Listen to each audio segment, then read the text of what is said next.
ان کے ذہن میں اس قسم کے اشکال اور سوال پیدا ہو سکتے ہیں کہ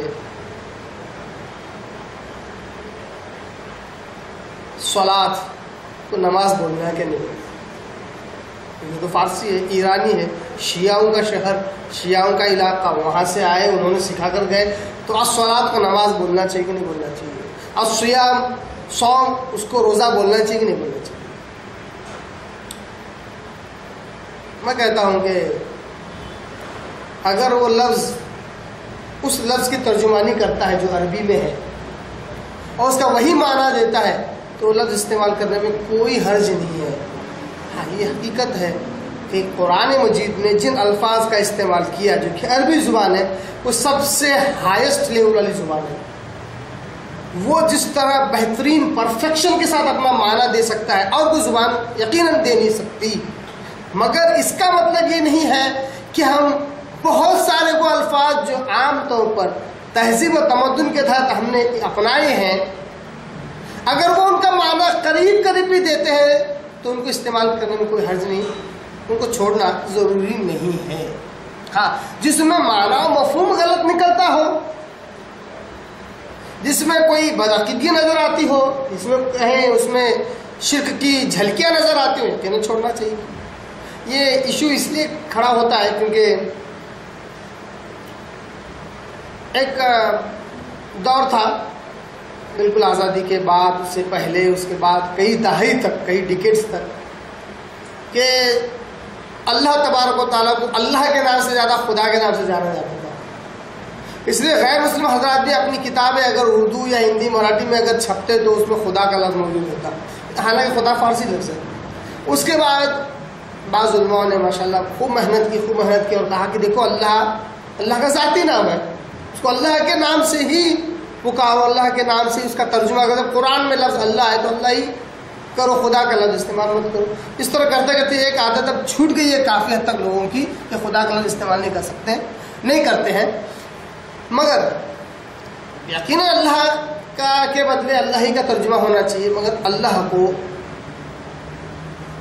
اگر کوئی شخص اپنی زبان میں خدا کہتا ہے، خدا کہتے ہیں معبود کو، خدا کہتے ہیں معبود کو، کوئی حرج نہیں ہے اگر وہ حقیقی معبود کی طرف اشارہ کرتا ہے.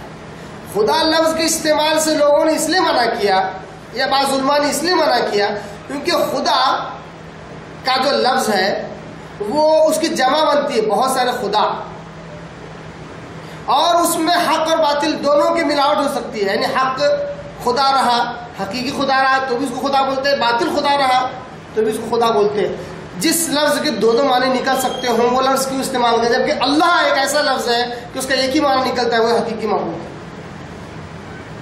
خدا ایک صفاتی نام کے طور پر جس کا اشارہ اللہ ہی کی طرف ہو تو استعمال کرنے میں کوئی حرج نہیں ہے.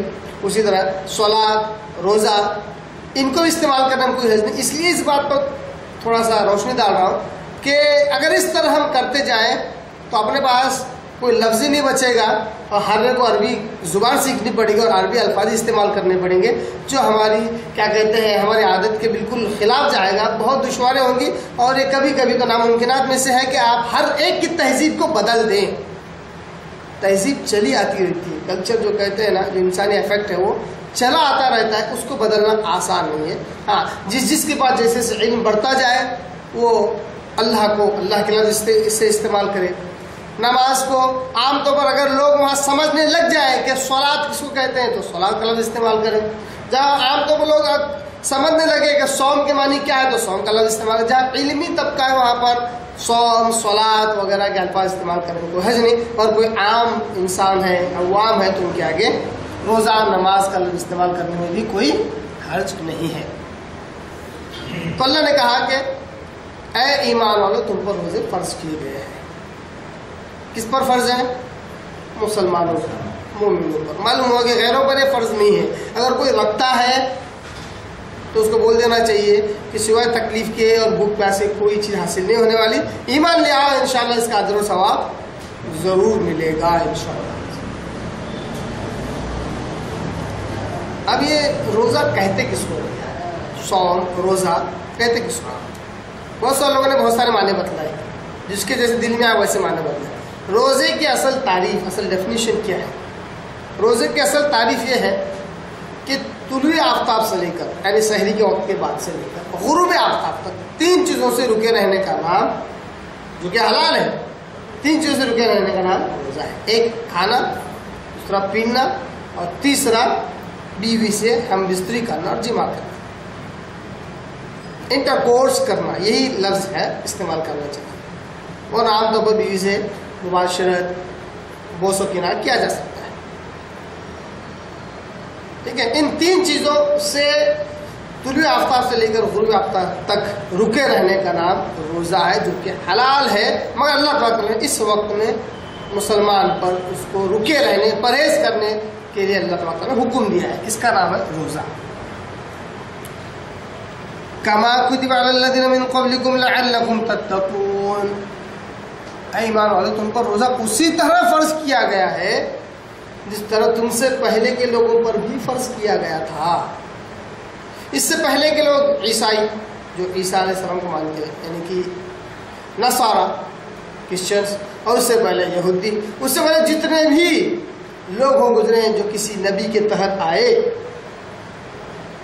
ہر ایک کی شریعت میں اللہ تعالیٰ نے روزوں کو فرض کیا۔ سورہ مائدہ میں اللہ تعالیٰ ایک جگہ کہتا ہے کہ ہم نے جتنی بھی امتیں دی ہر ایک کو اس کا شرع، اس کی شریعت ہم نے اس کو دی، ہر ایک کو اس کا راستہ بتلایا، ہر ایک کی شریعت الگ الگ تھی، ہر ایک کے مسائل الگ الگ تھے، پر ہر ایک کے پاس روزہ فرض تھا، روزہ رکھا کرتے تھے۔ یہ بات اور ہو سکتی ہے کہ روزے رکھنے کا طریقہ تھوڑا مختلف ہو، جیسا ہم لوگ رکھ رہے ہیں مسلمان، اسی طرح ان کا بھی وہ ضرور نہیں ہے، مگر روزہ اللہ نے ان پر بھی فرض کیا تھا۔